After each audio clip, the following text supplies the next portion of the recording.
الحمد لله نحمده ونستعينه ونستغفره ونؤمن به ونتوكل عليه وقد قال الله تبارك وتعالى أعوذ بالله من الشيطان الرجيم بسم الله الرحمن الرحيم يا أيها الذين آمنوا كتب عليكم الصيام كما كتب على الذين من قبلكم لعلكم تتقون صدق الله العظيم۔ السلام علیکم ورحمۃ اللہ۔ ہمارا یہ ترتیب کے لحاظ سے الحمدللہ 16واں کورس ہے۔ اس کا نام استقبال رمضان کورس۔ اس کے اندر ہم نے جو میں بطور خلاصہ آپ کے سامنے باتیں رکھ دوں، کیا کیا چیز پڑھنی ہے، روزہ، اس کی فرضیت، اس کے فوائد، نہ رکھنے پر نقصانات، روزہ کس پر فرض ہے، کس کو چھوڑنے کی گنجائش حاصل ہے، روزہ کب کس چیز کے ذریعے نہیں ٹوٹتا، کس چیز سے ٹوٹ جاتا ہے، اور کس چیز سے روزہ ٹوٹتا بھی ہے اور ساتھ کفارہ بھی آتا ہے، مسائل اعتکاف، شب قدر کی فضیلت، مسائل عید اور تراویح، اور آخر میں شوال کے جو 6 روزے ہوتے ہیں اس حوالے سے بات۔ یعنی جس انداز سے اس مہینے دنوں میں ہمارے سامنے جو مسائل کے طور پر بات آتی ہے اس پر انشاءاللہ احاطہ کرنے کی کوشش کی جائے گی۔ اور اسی کے ساتھ یہ بھی کہ تراویح، افطار اور سحری، اس کا کون سا انداز ہونا چاہیے، کیا معاملہ چلانا چاہیے، ہماری سحری اور افطاری کس انداز سے ہوتی ہے اور شریعت نے کس انداز کی مطلوب رکھی ہے، کون سا کام ہونا چاہیے، کون سا کام نہیں ہونا چاہیے، اس حوالے سے انشاءاللہ اس سیشن کے اندر آپ سے بات ہوگی۔ سب سے پہلے جو میں نے آپ کے سامنے آیت پڑھی ہے قرآن پاک سورت نمبر 2 سورۃ البقرہ آیت نمبر 183، اس میں اللہ رب العزت نے واضح طور پہ ہر مسلمانوں کو متوجہ کر کے ارشاد فرمایا ہے۔ سب سے پہلے بڑی ہی خوبصورت انداز سے اللہ رب العزت نے متوجہ کیا، یا ایھا الذین آمنو، اے او وہ لوگو جو ایمان لے کر آئے، یعنی ایمان والو۔ اللہ رب العزت نے پہلے ایمان کو جھنجھوڑا، متوجہ کیا کہ چونکہ تم ایمان لا چکے ہو تو اب آنے والے جو ہمارے احکامات ہوں، سمجھ آئے یا نہ آئے، آسان ہو یا مشکل ہو، عمل کر لینا۔ آگے کہ تمہارے اوپر روزے فرض کر دیے گئے ہیں۔ اے اللہ، کیا یہ صرف ہم پہ ہے؟ فرمایا نہیں، کما کتب علی الذین من قبلکم، یہ ہر قوم پر تھے۔ لیکن جس طرح ہم نے مسائل زکوٰۃ کے اندر یہ بات پڑھی تھی، زکوٰۃ ہر قوم و امت میں تھی لیکن ان کے انداز الگ الگ تھے۔ اسی طرح رمضان کا روزہ، یعنی روزے کا معاملہ ہر قوم میں تھا، انداز الگ الگ تھا، وہ کس وقت کس چیز سے ٹوٹتا ہے، کس چیز سے نہیں، کس وقت رکھنا ہے اور کس وقت نہیں، وہ الگ الگ انداز تھا لیکن تھا صحیح۔ پھر آخر میں اس آیت میں اللہ رب العزت نے روزے کا مقصد بتایا ہے کہ ہم نے تم پر جو روزہ فرض دیا ہے نا، اس کا مقصد یہ ہے تاکہ تم متقی بن جاؤ، تاکہ تم لوگ مجھ سے ڈرنے والے بن جاؤ۔ تو اس بات کا مقصد یہ ہوا، ایک اس آیت میں اللہ رب العزت نے کام بتایا کہ تم نے روزہ رکھنا ہے، اور ایک اس آیت میں اللہ رب العزت نے کام کا مقصد سمجھایا کہ جب انسان روزہ رکھ لیتا ہے متقی بن جاتا ہے، اور متقی ہونا ہی تو اصل بات ہے۔ متقی کا مطلب یہ ہے، ہم لوگوں میں ایک اس کا مطلب یہ بھی مشہور ہے کہ جو گناہ نہ کرے، حالانکہ یہ اس کا مطلب ہے پر ادھورا صحیح مطلب ہے، مزید اس سے آگے بھی ہے۔ جو بندہ گناہ نہ کرے اسے بھی متقی کہتے ہیں، اور جو بندہ بطور انسان کمزور ہونے کے اس سے گناہ ہو تو جائے لیکن اپنے نامہ اعمال میں باقی نہ رکھے، فوراً توبہ کر لے، اسے بھی متقی کہتے ہیں، یعنی اسے احساس ہو جائے۔ میں آگے چل کے بات کروں گا کہ رمضان کے حوالے سے نبی علیہ الصلوۃ والسلام کے بہت سارے فرامین ہیں، جس طرح ہم نبی علیہ الصلوۃ والسلام کا فرمان نقل کر کے قوم کے سامنے پیش کرتے ہیں نا، اسی طرح رسول اللہ صلی اللہ علیہ وسلم اللہ رب العزت کی بات قوم کے سامنے پیش فرماتے ہیں، اور اس میں کہ کس انداز سے انسان اللہ رب العزت کے ساتھ رہے تو اللہ رب العزت اس کو ذلیل نہیں کرتے، وہ اس کے اوپر بھی انشاءاللہ بات کریں گے۔ تو یہ ایک اس کا خوبصورت مقصد ہوتا ہے کہ جب کبھی انسان روزہ رکھے گا، صحیح معنوں میں مسائل کے ساتھ چلے گا، سب سے اعلیٰ مقصد جسے میں کہوں کہ زندگی کا، دنیا کے اندر آنے کا مقصد متقی ہونا، وہ پورا ہو جائے گا انشاءاللہ۔ اس حوالے سے دوسری بات، رمضان کے قریب جب بھی انسان آنے لگتا ہے تو ڈیجیٹل میسج چل پڑتے ہیں کہ جو بندہ رمضان کی خوشخبری دے گا تو اسے جہنم سے آزادی، جنت کے ملنے کا پروانہ، اس جیسی تمام تر جو باتیں ہیں یہ جھوٹ پر مبنی ہے، یہ موضوع من گھڑت ہے، اس کی کوئی حقیقت بھی نہیں ہے۔ مجھے ایک یہی میسج آیا کہ جس نے جس کو سب سے پہلے خوشخبری دی تو وہ جنت میں جائے گا، تو میں نے کہا کہ اب کیا خیال ہے، اب اگر میں کسی کو آگے یہ فارورڈ کر دوں میسج تو اس کا کیا مطلب ہے کہ میں جنتی ہو گیا؟ اب اگر میں جنتی ہو گیا ہوں تو اس کا مطلب ہے مزید اعمال نہ کروں۔ نماز ہماری جنت کو پانے کے لیے اور وہ تو پہلے ہو چکا، روزہ ہمارا جنت کو پانے کے لیے اور وہ تو ہو چکا۔ تو یہ صرف من گھڑت ہے۔ اس چیزوں کو اگر بطور میسج انسان کے پاس آئے فوراً ڈیلیٹ کر لے، اور جس نے بھیجا ہے اس کو جا کر بتائے، میسج کرے کہ جناب یہ غلط ہے، ہم نے ایسی محفلیں اٹینڈ کی ہیں جس کے ماہر بتاتے ہیں یہ چیز غلط ہے، چھوڑ دو۔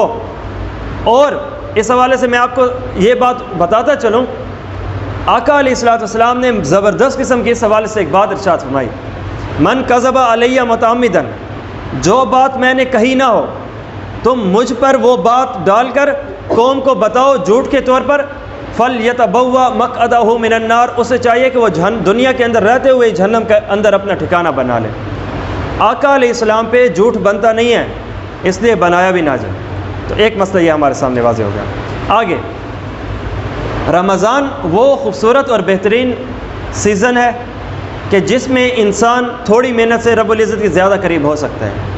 ہم جس طرح دیکھتے ہیں نا موبائل کے پیکیج انسان لگا لیتا ہے تو تھوڑے بیلنس سے زیادہ کال کر سکتا ہے، وگرنہ ایسا معاملہ ہوتا ہے کہ اگر انسان بیلنس سے پیکیج نہ لگائے تو زیادہ بیلنس 100 روپے کے بیلنس سے انسان 10 منٹ پر مشکل بات کر سکتا ہے، لیکن اگر یہی پیکیج ہو جائے تو پھر اللہ کے فضل سے 10 روپے کے بیلنس سے 100 منٹ بھی ہمیں مل جاتے ہیں بآسانی۔ تو اس سے پتہ چلا کچھ پیکیجز ایسے ہوتے ہیں کہ ہماری تھوڑی محنت سے زیادہ نتیجہ دیتے ہیں۔ تو یہاں اسلامک پوائنٹ آف ویو سے بھی وہی بات ہے کہ یہ رمضان کا مہینہ ایک ایسا خوبصورت مہینہ ہے جس میں تھوڑی محنت سے زبردست قسم کے باقی 11 مہینے بھی اعلیٰ بن جاتے ہیں۔ تو یہ وہ ایک مہینہ ہے جس میں اگر صحیح معنوں میں انسان رہ لے تو اس سے برکت زندگی میں اس انداز سے آتی ہے کہ باقی 11 مہینے بھی ٹھیک ہو جاتے ہیں۔ جس طرح حضرت یوسف علیہ السلام سمیت 12 بھائی تھے، 12ویں حضرت یوسف علیہ السلام نے اس انداز سے زندگی پیش کی کہ باقی 11 بھائیوں کے گناہوں کو معاف کروا دیا۔ تو یہ رمضان کا مہینہ 12واں بھی ایسا ہی ہے کہ یہ ایک ایسا خوبصورت مہینہ ہے، اس کے ذریعے سے باقی 11 مہینوں کے گناہوں کو اللہ معاف کر دیتا ہے۔ کیا شرط ہے کہ ایک مہینہ اچھے طریقے سے گزارو، اور یہ ایک پریکٹس ہوتی ہے، اور جب انسان پریکٹس کر لیتا ہے تو پھر زندگی اچھی گزارنا، اور بلکہ جس چیز کی پریکٹس کرتا ہے ویسے گزارنا آسان ہو جاتا ہے۔ اس کے اندر بھی یہی بات ہے۔ اس کے فوائد دنیاوی طور پہ بھی ہیں، آخرت کے طور پہ بھی ہیں۔ جب انسان روزہ رکھتا ہے بظاہر یوں دکھ رہا ہے کہ اپنے آپ کو حلال کھانوں سے انسان نے دور کیا ہوا ہے، تو یہ تو بات بنتی نہیں ہے۔ لیکن اگر ہم اسے اسلامک پوائنٹ آف ویو سے آخرت کا فائدہ یا دنیاوی نظریے سے دیکھیں تو دونوں جہانوں کے اس کے فائدے ہیں۔ حضرت پیر ذوالفقار احمد نقشبندی دامت برکاتہم ارشاد فرماتے ہیں، یہ ایک تحقیق کی گئی کہ بھوکا رہنے سے کیا فائدہ ہوتا ہے۔ بہت سارے جب ایک بندہ موٹاپے کا شکار ہو جاتا ہے تو ڈاکٹر کے پاس جا کے مشورے تو لیتے ہیں، اب کیا کیا جائے، تو ڈاکٹر بھی بہت سارے مشورے، تو اس میں ایک تحقیق سامنے آئی ہے، وہ یہ ہے کہ جو بندہ موٹا ہو تو اسے اپنے کھانے پینے پہ زیادہ توجہ نہیں دینی چاہیے، بلکہ اس کو خوبصورت طریقے سے سائنس نے ایک طریقہ بتایا ہے، اگر وہ اپنی زندگی میں اتار لے گا تو ود ان نو ٹائم، مطلب یہ ہے کہ کچھ ہی دنوں میں وہ اپنے موٹاپے سے اپنی جان چھڑا لے گا۔ جی وہ کون سا؟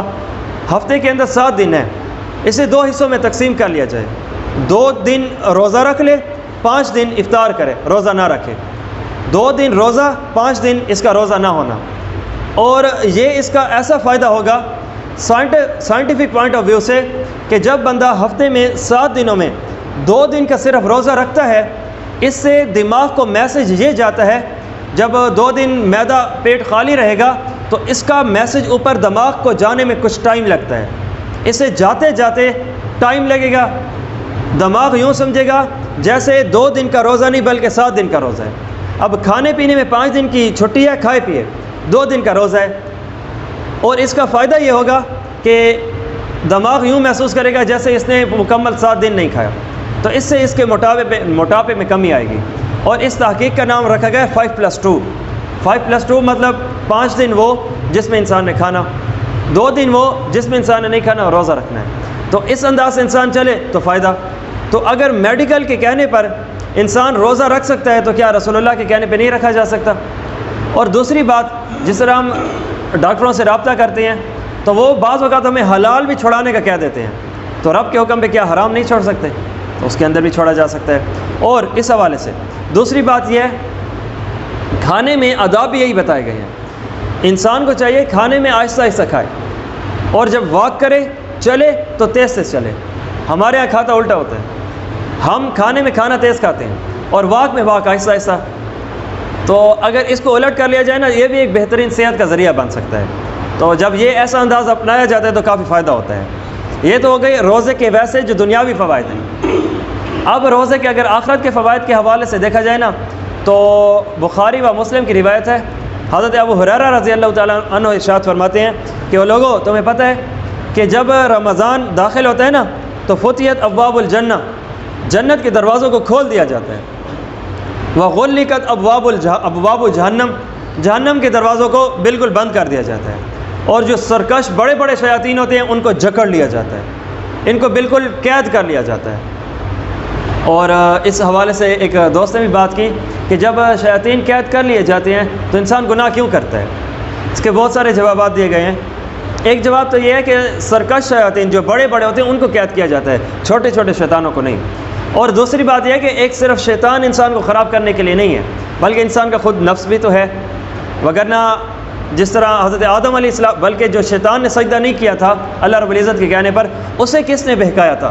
اس شیطان سے پہلے تو کوئی شیطان ہی نہیں تھا، اور اس نے نافرمانی بھی کی تھی.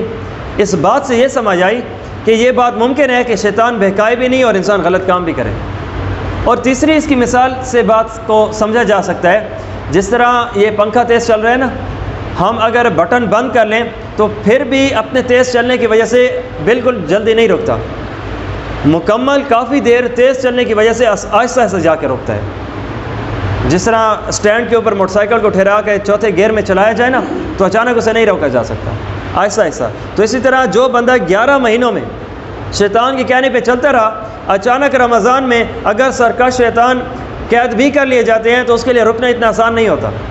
ہاں یہ بات الگ ہے کہ اللہ رب العزت کی رحمت قریب ہو جائے. تو یہ حدیث پاک سے ہمیں واضح طور پہ باتیں سمجھ آتی ہیں کہ جو دنیاوی حوالے سے بھی اور آخرت کے حوالے سے بھی اس سے کافی فائدے ہوتے ہیں. بخاری و مسلم کی روایت ہے، حضرت ابن عباس رضی اللہ تعالیٰ عنہما ارشاد فرماتے ہیں کہ رسول اللہ صلی اللہ علیہ وسلم نے بلکہ رسول اللہ صلی اللہ علیہ وسلم کا عمل مبارک بتایا گیا کہ نبی علیہ السلام ہر وقت خیر کے کاموں میں آگے تو ہوتے ہی ہوتے تھے، لیکن جب رمضان کا مہینہ آتا تھا مزید اس سے بھی آگے بڑھ جاتے تھے، مزید بھی خیر کے کاموں میں آگے ہو جاتے تھے. اور حضرت جبرائیل علیہ السلام کے ساتھ قرآن پاک کا دور فرمایا کرتے تھے. تو یہ آقا علیہ السلام کا رمضان ہمیں حدیث پاک سے ملتا ہے کہ آقا علیہ السلام نے کس انداز سے گزارا. بخاری و مسلم کی روایت ہے کہ حضرت سہل بن ساعدی رضی اللہ تعالیٰ عنہ ارشاد فرماتے ہیں کہ جنت کے دروازوں میں سے ایک دروازہ ہے جس کا نام ہے باب الرجان، اور وہ صرف جنت کا دروازہ روزے داروں کے لیے خاص کیا گیا ہے. اور جب آخرت کا دن آئے گا، میدان قیامت ہوگا، تو اس وقت رب العزت کی طرف سے اعلان ہوگا، وہ کہاں ہیں لوگ جو سردی اور گرمی میں روزہ رکھا کرتے تھے، اپنے آپ کو تکلیف میں رکھنے کے باوجود بھی، اختیار ہونے کے باوجود بھی روزہ اللہ کے حکم کی وجہ سے نہیں توڑتے تھے.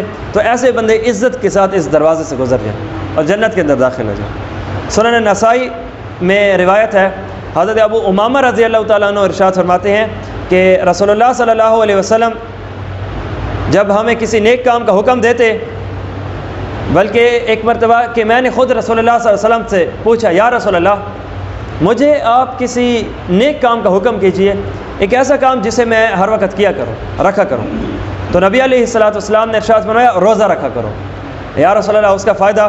فرمایا نیکی میں اس جیسی مثال کے طور پہ نیکی نہیں ہے. تو یہ بھی ایک فائدے کے طور پر ہے کہ نبی علیہ السلام کی نگاہ مبارک میں روزہ ایک ایسا بابرکت عمل ہے کہ اس جیسا مثال ہی کوئی نہیں ہے. جس طرح روایات میں آتا ہے نا، رسول اللہ صلی اللہ علیہ وسلم نے ارشاد فرماتے ہیں کہ اللہ رب العزت نے ارشاد فرمایا کہ یہ روزہ میرے لیے اور میں اس کا بدلہ دوں گا. اور ایک روایت میں یہ ہے کہ روزہ میرے لیے اور میں ہی اس کا بدلہ ہوں. اس بات کا مطلب یہ ہے کہ جب انسان نماز پڑھتا ہے تو چند ایک مقدار کی بنیاد پہ ثواب، زکوٰۃ دیتا ہے تو چند ایک مقدار کی بنیاد پہ ثواب ہے، لیکن جب بندہ صحیح معنوں میں روزہ رکھ لیتا ہے تو فرمایا گیا خود اللہ اس کا بدلہ بن جاتا ہے. اب جب اللہ مل گیا تو اللہ والے بھی مل گئے، جب اللہ مل گیا تو اللہ کی چیزیں بھی مل گئی. تو پھر جنت تو چھوٹی چیز ہے جب رب العزت ہی کی تو وہ مخلوق ہے. تو اس انداز سے اس کا بھی فائدہ. بہقی کی روایت کے مطابق شعب الایمان میں ذکر کیا گیا ہے کہ 2 چیزیں بڑی زبردست قسم کی کل قیامت دن انسان کے لیے سفارش کریں گی. نمبر 1 روزہ، نمبر 2 قرآن پاک۔ اور اس کی وجہ بتائی گئی، روزہ کہے گا اے اللہ دن میں نے اسے کھانے پینے سے روکا اور یہ روکا تھا، اسے جنت میں ڈال۔ اور چونکہ رات میں تراویح ہوتی ہے تو قرآن پاک کہے گا اے اللہ یہ رات میں کھڑے ہو کر، دن کے روزے کی تھکاوٹ علیحدہ ہے، یہ رات میں کھڑے ہو کے تراویح یا پڑھتا تھا یا پڑھاتا تھا یا سنتا تھا یا قرآن پاک تراویح میں سناتا تھا، تو میں نے اسے مشقت میں رکھ کر آرام سے دور کر رکھا تھا اور یہ دور ہوا بھی تھا، تو اے اللہ اس بنیاد پہ آج اسے بخش دے۔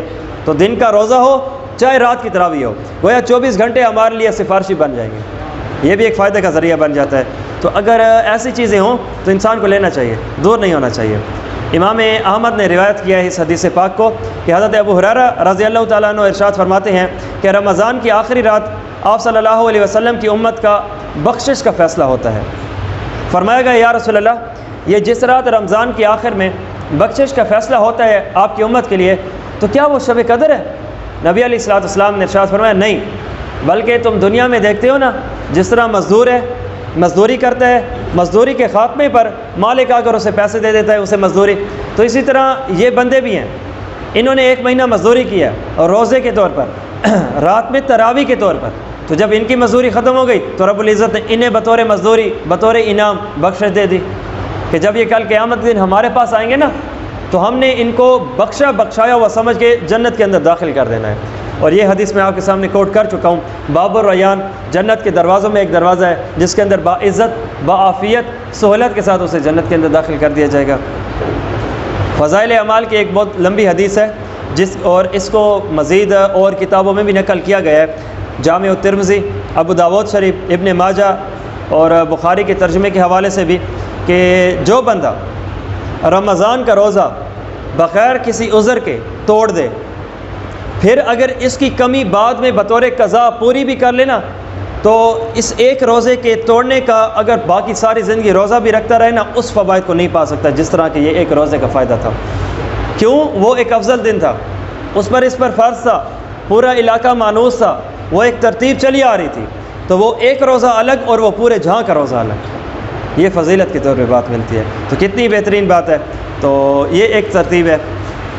آگے ابن خزیمہ نے اپنے صحیح کے اندر اور امام بہقی نے شعب الایمان کے اندر حضرت سلمان فارسی کے حوالے سے اس حدیث پاک کو ارشاد فرمایا ہے کہ ان سلمان الفارسی رضی اللہ تعالیٰ عنہ، کہ حضرت سلمان فارسی رضی اللہ تعالیٰ عنہ ارشاد فرماتے ہیں قال خطبنا رسول اللہ صلی اللہ علیہ وسلم فی آخر یوم من شعبان، کہ رسول اللہ صلی اللہ علیہ وسلم نے ہم صحابہ کو شعبان کی آخری دن میں جمع فرمایا اور ارشاد فرمایا یا ایھا الناس، اور لوگو قد اذلکم شہر عظیم، تم پر ایک بہت بڑا زبردست مہینہ آنے لگا ہے، شہر مبارک، وہ عظیم بھی ہے اور وہ مبارک بھی ہے۔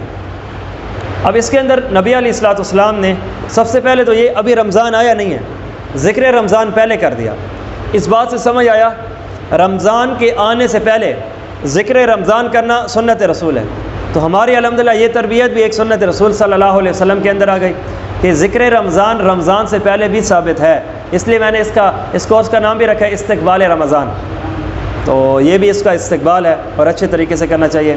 دوسری بات یہاں پر ارشاد فرمایا قد اذلکم، کہ تمہارے اوپر ایک ایسا مہینہ آنے لگا ہے جو چھانے لگا ہے۔ آنے کے لیے کسی چیز کے آنے کے لیے عربی میں جاء یجیء مجیئۃ، جاء کہا جاتا ہے یا اتا یاتی اتیانا یہ کہا جاتا ہے، لیکن رسول اللہ صلی اللہ علیہ وسلم نے نہ جاء فرمایا نہ اتا فرمایا، فرمایا قد اذلکم، تمہارے اوپر ایک ایسا مہینہ آنے لگا ہے جو سایہ کرنے لگا ہے۔ اس بات کا مطلب یہ ہے کہ آنے والے 2 قسم کے افراد یا آنے والے 2 قسم کے مہینے یا آنے والی 2 قسم کی چیزیں ہوتی ہیں، ایک آتے ہیں خاموشی سے چلے جاتے ہیں، ان کا آنا پتہ نہیں ہوتا۔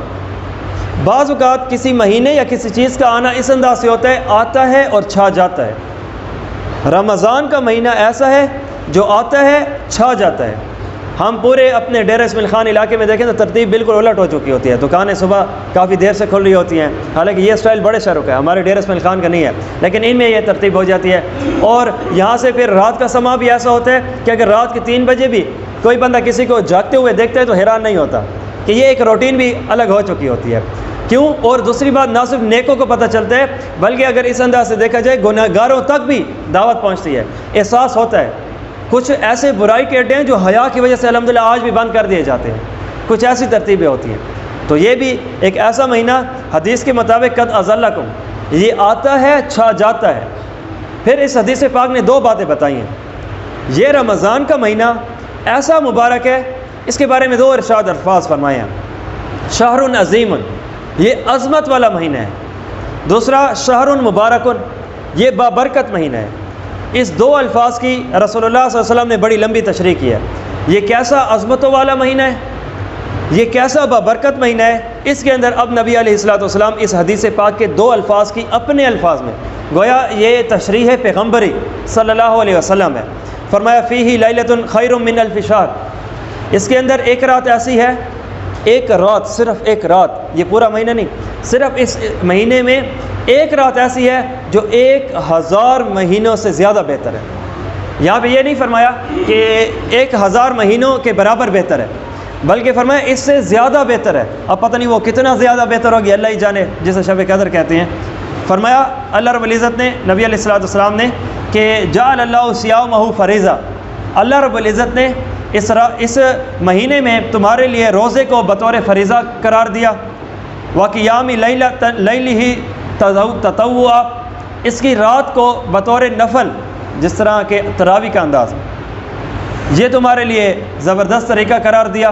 تو اس کے دن میں روزہ، اس کی رات کی تراویح، اور ارشاد فرمایا من تقرب فیہ بخصلۃ من الخیر، جو اس مہینے میں ایک نفل پڑھے گا کانا کمن ادا فریضۃ فیما سواہ، گویا اس نے ایسا ثواب پایا کہ اگر یہ رمضان کے علاوہ یہ والا کام کرتا تو اسے پورے ایک فرض کے برابر ثواب ملتا۔ گویا رمضان میں ایک نفل غیر رمضان میں ایک فرض کے برابر ہے۔ اگر کوئی بندہ عام دنوں میں، جس طرح یہ شعبان کے آخری دن چل رہے ہیں، ان دنوں میں ایک فرض پڑھ لے، جتنا انسان کو ثواب ملتا ہے اتنا ثواب تو صرف رمضان میں 2 رکعت نماز نفل پڑھنے پہ ملتا ہے۔ جب رمضان کے نفل فرضوں کے برابر ہو گئے ہیں تو پھر رمضان المبارک کے فرض کتنے برابر ہو جائیں گے؟ آگے فرمائے ومن ادا فیہ فریضۃ کان کمن ادا 70 فریضہ، تو اب اگر رمضان میں کوئی بندہ ایک فرض پڑھے گا تو اس نے ایسے ثواب پایا جیسے عام دنوں میں اس نے 70 فرضوں کا ثواب پایا۔ یعنی عام دنوں میں انسان 70 فرض پڑھ کے جس ثواب کے درجے کو پہنچتا ہے وہ صرف رمضان میں ایک فرض پڑھنے پہ مل جاتا ہے۔ تو ایک نفل فرض کے برابر، ایک فرض 70 فرضوں کے برابر مل جاتا ہے ثواب اس کا، تو کیا یہ پیکج نہیں ہے؟ بہترین انداز کا معاملہ یہ۔ آگے وہو شہر عظیم وہو شہر الصبر، اس میں تکلیفیں آئیں گی، پیٹ کی بھوک علیحدہ ہے، پھر غصہ علیحدہ، معاملہ علیحدہ۔ فرمایا اس رمضان کے مہینے میں صرف تم نے دن کا روزہ نہیں رکھنا، صرف تم نے رات کی تراویح نہیں پڑھنی، بلکہ وہ شہر الصبر، تنگیاں تکلیفیں آئیں گی نا، یہ صبر کا مہینہ، صبر کرنا، صبر کرنا۔ پھر آگے فرمایا والصبر ثواب الجنہ، صبر کرو گے نا میں گارنٹی دیتا ہوں اللہ جنت کل قیامت دن دے گا۔ تو دنیا میں رمضان میں خصوصی طور پہ اور عام طور پہ، عام دنوں میں تو عمومی طور پہ صبر کرنا ہی ہے، لیکن رمضان میں کیوں ہمیں فرمایا گیا؟ اس کی وجہ یہ ہے کہ ان دنوں میں کچھ زیادہ ہی تکلیف کا باعث ہوتا ہے، پیٹ خالی، تکلیف کا باعث، معاملات میں الٹ پلٹ، تو غصہ آتا ہے۔ اب غصہ آنا چلو آ گیا، ٹھیک ہے، ایسا انسان آتا ہے، تو آگے کیا کرنا ہے؟ فرمایا آگے یہ نہیں ہے کہ تم نے غصے کا اظہار کرنا ہے، اسے پی جانا ہے اللہ کے لیے۔ اللہ کیا ملے گا یا رسول اللہ ذرا آپ بتائیے؟ فرمایا جنت ملے گی، اللہ رب العزت راضی ہوں گے۔ وشہر المباحثات، یہ ایک ایسا مہینہ ہے غمخواری کرو، احساس کرو، یعنی نہ صرف غصے کا اظہار نہیں کرنا، اس سے بڑھ کے آگے معاملہ یہ بھی چلانا ہے کہ غمخواری کرنی ہے۔ احساس، اور احساس کسی انداز کا بھی ہو سکتا ہے، کوئی بھوکا ہے، رمضان کا روزہ بھی ہے، اب گھر میں نہیں ہے، اس کے پاس کھانے پینے کو بطور سحری اور افطاری کا معاملہ چلا دیا جائے، گھر میں نہیں ہے کچھ، بطور راشن ڈلوا دیا جائے، یا اس جیسا کچھ بھی زبردست طریقے کا معاملہ۔ اور آگے وشہر یزداد رزق المؤمن، کہ یہ ایک ایسا زبردست قسم کا مہینہ ہے کہ اس کے اندر یزاد فیہ رزق المؤمن، اس کے اندر مومن کا رزق بڑھا دیا جاتا ہے۔ تو گویا اب اگر یہ کہے اے اللہ ہمارے رزق کے بڑھانے کے ذرائعوں میں سے ایک زبردست ذریعہ اور بھی بتائیے تو نبی علیہ الصلوۃ والسلام کے فرمان کے مطابق جو بندہ صحیح معنوں میں روزہ اور اس کے مکمل جو ترتیبیں ہیں اس کا انداز چلاتا ہے تو رب العزت اس کا رزق بڑھا دیتا ہے۔ تو رمضان کا مہینہ نہ صرف ثواب میں بڑھنے کا ذریعہ بنتا ہے بلکہ رزق کے بڑھنے کا بھی ذریعہ بنتا ہے۔ ثواب کا مطلب آخرت کا اعلیٰ ہونا اور رزق کا مطلب دنیا کا اعلیٰ ہونا۔ تو گویا رمضان ایک ایسا مہینہ ہے جو مومن کی دنیا بھی بناتا ہے آخرت بھی بناتا ہے۔ یہ فائدے ہو گئے کہ جب انسان خود روزہ رکھے گا تو اس کے فائدے ملتے ہیں۔ آگے من فطر فیہ صائما، جس بندے نے کسی دوسرے بندے کی افطاری کی، کانا مغفرۃ لذنوب، تو یہ اس کے گناہوں کا کفارہ بن جائے گا۔ گویا ایک ایسا معاملہ کہ ایک بندے نے دیکھا یہ بندہ ہے میرا پیارا ہے دوست ہے سلام دعا، تو اللہ کی رضا کے لیے اسے قریب کیا، کہا آج کی دعوت تمہاری ہمارے پاس ہے بطور افطاری، کر لیا تو یہ اس کے گناہوں کے بخشش کا ذریعہ بن جائے گا۔ اتنا فائدہ۔ اور وَإِتْقٌ مِّن رَقَبَتِهِ، اور من النار، کہ اس کی گردن آگ سے چھڑا دی جائے گی، اسے فائدہ ہوگا۔ اور فرمایا وَكَانَ لَهُ مِثْلُ أَجْرِهِ مِنْ غَيْرِ أَنْ يُنْتَقَصَ مِنْ أَجْرِهِ شَيْءٌ، اور جس نے افطاری کرائی اسے افطاری کرانے کا بھی ثواب، اور جو افطاری کرنے آیا ہے یعنی وہ روزہ رکھ کر ہے اسے روزہ رکھنے کا بھی ثواب ملے گا۔ یعنی دوسرے الفاظ میں اسے جو افطار کرانے والا ہے اسے اس کے روزہ رکھنے کا ثواب، دوسرا ثواب اس نے چونکہ افطاری کرائی، اور تیسرا ثواب جو اگلا اس کی جو افطاری پر آیا اس کا ثواب بھی اسے ملے گا۔ اور یا رسول اللہ کیا اگلے کے روزے کا جو ثواب اسے ملے گا تو کیا اس کے ثواب سے کچھ کمی کر کے اسے دی جائے گی؟ نہیں، اس کو بھی پورا ملے گا، اور اللہ رب العزت اس کے کھاتے سے نکال کے نہیں دیں گے۔ یا رسول اللہ کیا معاملہ؟ فرمایا اپنی رحمت کی طرف سے دیں گے، اس کا فائدہ۔ اور جس طرح حدیث پاک کے مفہوم کے مطابق ایک بندہ آیا، دیکھا کہ جماعت ہو چکی ہے، تو فرمایا اسے اس نیت سے اس کا چلنا تھا کہ جماعت ہوگی نہیں، ابھی ہوگی اور میں جماعت میں شامل ہوں گا۔ آ کر پتہ چلا کہ سلام تو پھیرا جا چکا ہے، جماعت ختم ہو چکی ہے، تو حدیث کے مطابق اسے پورا ثواب ملے گا، اور اسے اس انداز سے ثواب ملے گا کہ جس مقتدیوں نے امام کے پیچھے تکبیر اولیٰ کے ساتھ نماز پڑھی ہے نا ان کے ثواب میں کمی نہیں ہوگی۔ تو یا رسول اللہ اس کو جماعت کا ثواب کیسے ملے گا؟ فرمایا کہ اسے اللہ رب العزت اپنی رحمت کی طرف سے دیں گے اور اس پہ کوئی مسئلہ بھی نہیں ہوگا۔ تو اب آگے چونکہ بات سننے والے صحابہ کرام ہیں تو سوال کرنے لگے، یا قالوا یا رسول اللہ، یا رسول اللہ یہ جو آپ نے فرمایا ہے کہ اس پر ثواب بھی ملتا ہے، ہم روزہ رکھیں بھی صحیح رکھوائیں بھی صحیح، مطلب یہ کہ ساری افطاری کی دعوت، تو لیس کلنا نجد ما یفطر الصائم، ہم میں سے ہر ایک بندہ اتنی طاقت نہیں رکھتا کہ ہم کھا بھی سکیں کھلا بھی سکیں، ہم غربت کے زمانے میں رہنے والے ہیں، ہمارا خود کا بن جائے آلہ۔ تو اب اس معاملے پر کیا؟ تو رسول اللہ صلی اللہ علیہ وسلم نے فرمایا فقال یعطی اللہ ھذا الثواب من فطر صائما علی تمرۃ، میں تمہیں یہ نہیں کہہ رہا کہ مکمل دسترخوان بھر کے اس کی سحری کرو، افطاری کرو، دعوت کرو۔ یا رسول اللہ پھر کیا معاملہ؟ فرمایا تم ایک کھجور کے ذریعے سے، ایک پانی کے ذریعے سے، یا ایک لسی کے ذریعے سے بھی کر دو نا، اللہ تمہیں پورا ثواب عطا فرمائے۔ محبت کا رحمت کا اظہار ایسا انداز ہے۔ وہو شہر اولہ رحمت، یہ ایسا زبردست مہینہ ہے کہ اسے 3 اشروں میں تقسیم کر دو، پہلے 10 دن، اگلے 10 دن، اگلے 10 دن، مل ملا کے پورا مہینہ۔ اور اس کا پہلا مہینہ اولہ رحمت، پہلا مہینہ رحمت ہوگی، واوسطہ مغفرۃ، اور اس کا جو درمیانی مہینہ ہے عشرہ ہے 10 دن ہے وہ اس کے بہترین قسم کے مغفرت کا ذریعہ، وآخرہ عتق من النار، اور جو آخری اس مہینے کا عشرہ ہے اس کے اندر آگ سے آزادی، جہنم سے بری ہو جانا۔ کیا بہترین انداز۔ اچھا یہ ہم اگر عشروں کی ترتیب دیکھیں نا، پہلا عشرہ اس میں رحمت رکھی گئی ہے، دوسرا عشرہ اس میں مغفرت رکھی گئی ہے، تیسرا عشرہ اس میں اللہ رب العزت کی طرف سے جہنم سے آزادی بنائی گئی ہے۔ ہونا ہی ایسے چاہیے۔ کیسے؟ انسان گنہگار ہے، کمیاں ہو جاتی ہیں، اس وجہ سے اللہ رب العزت نے پہلا عشرہ رحمت رکھا ہے کہ جو بندہ گنہگار ہوگا گناہوں کی نحوست کی وجہ سے آگے مزید گناہ ثواب نہیں کر پائے گا، تو جب اس کی اللہ رب العزت کی مکمل رحمت آئے گی نا تو اللہ رب العزت اس کے زنگ بھی ہٹائیں گے، اس کے دل کو نیکی کی طرف راغب بھی کریں گے، تو اس کے ذریعے سے نیکیاں کرنے آسان ہو جائیں گی۔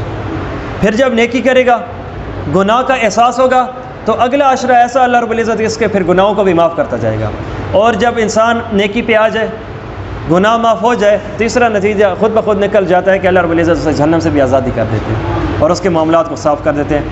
آگے فرمایا من خفف ام مملوکہ، جس مالک نے اپنے نوکر سے اس مہینے میں مزدوری کو، ذمہ داری کو، تکلیف کو کم کر دیا۔ اگر اس کا آفس کا ٹائم 10 گھنٹے تھا تو چلو 8 گھنٹے کر لیا۔ اگر اس پر ذمہ داری کا بوجھ زیادہ تھا، زیادہ زور کا اٹھانا یا اس جیسا کچھ بھی، تو تھوڑا اپنی وسعت کے مطابق کم کر دیا، تو رب العزت نے فرمایا تو غفر اللہ رب العزت اس کے گناہوں کو بخش دیں گے، وَآتَقَهُ مِنَ النَّارِ، اسے بھی جہنم سے بری کر دیں گے۔ وہ کرو جہنم سے بری، یہ کرو جہنم سے بری، وہ کرو جہنم سے بری، گویا اللہ رب العزت کی رحمت بہانے میں ہے۔ کوئی بھی قریب آئے گا تو ایک چھنٹا بھی انسان کو مکمل غسل کا ایک معاملہ چلا دے گا زبردست طریقے سے۔ اب یہ کیا باتیں ہمارے سامنے اللہ رب العزت کی رحمت کے طور پہ نہیں آ رہی، چھوٹی چھوٹی بات پہ بہترین قسم کا مکمل نتیجہ مل رہا ہے بطور رحمت اور بطور مغفرت اور بخشش۔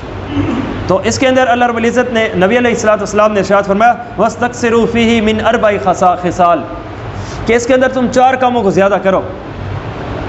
اس میں 2 خصلتیں تو ایسی ہیں کہ ترضون بہما ربکم، ایسی پہلی 2 خصلتیں جس کے ذریعے سے تم اپنے رب کو راضی کرتے ہو۔ یا اصلا وہ کون سی ہیں؟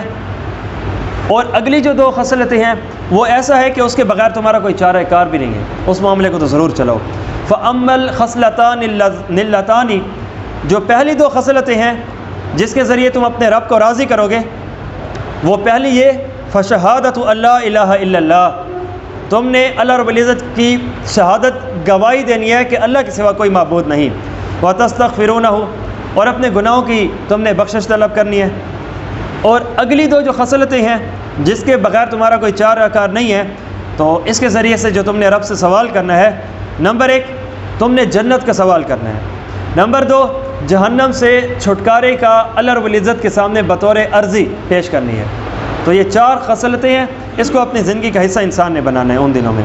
اور جو بندہ اس دن میں، ان روزوں میں کسی کو پلائے گا، اللہ رب العزت میرے حوض سے کل قیامت دن اسے پانی پلائیں گے، اور وہ حوض ایسا بامبارک ہوگا، ایک مرتبہ پینے پر جنت کے اندر جانے تک اس شخص کو پیاس نہیں لگے گی، اور انتہائی پیاس کا درجہ ہوگا، ہر ایک پانی کو ترس رہا ہوگا، حتیٰ کہ کوئی اپنی ساری زندگی کی جہنم آخرت کے قیامت کے میدان میں مکمل اپنی زندگی کی نیکیاں دینے پہ بھی تیار ہو جائے گا کہ اس معاملے پر، اس بدلے میں کہ مجھے صرف 1 گلاس پانی دے دو۔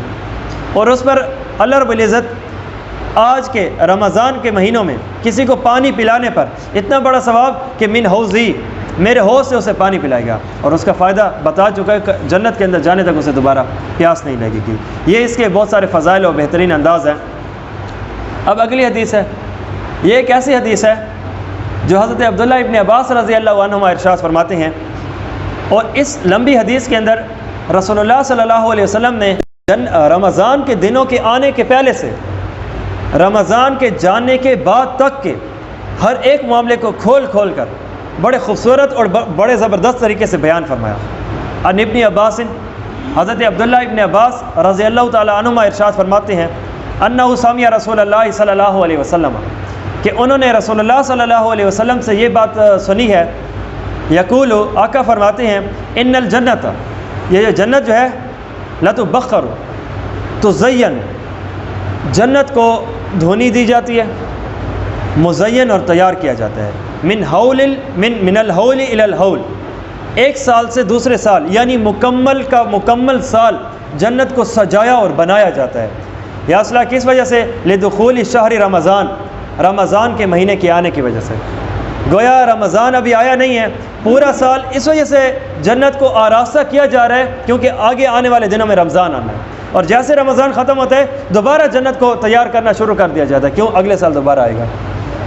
اور اس کے اندر فرمایا گیا فَإِذَا كَانَتْ أَوَّلُ لَيْلَةٍ مِّن شَهْرِ رمضان، جب رمضان کی پہلی رات آتی ہے نا، کیونکہ رمضان کی رات تو پہلے آتی ہے نا، جس میں ہم نے تراویح بھی پڑھنی ہوتی ہیں، اعلان بھی ہوتا ہے، پھر اس کے بعد جا کے دن میں روزہ رکھا جاتا ہے، تو اس میں حبت رِيحٌ مِّن تحت العرش، رب العزت کے عرش کے نیچے سے ایک خوبصورت قسم کی زبردست عمدہ اعلیٰ قسم کی خوشبو پھوٹتی ہے، یقال لها المسیرہ، اس ہوا کا نام مسیرہ رکھا گیا،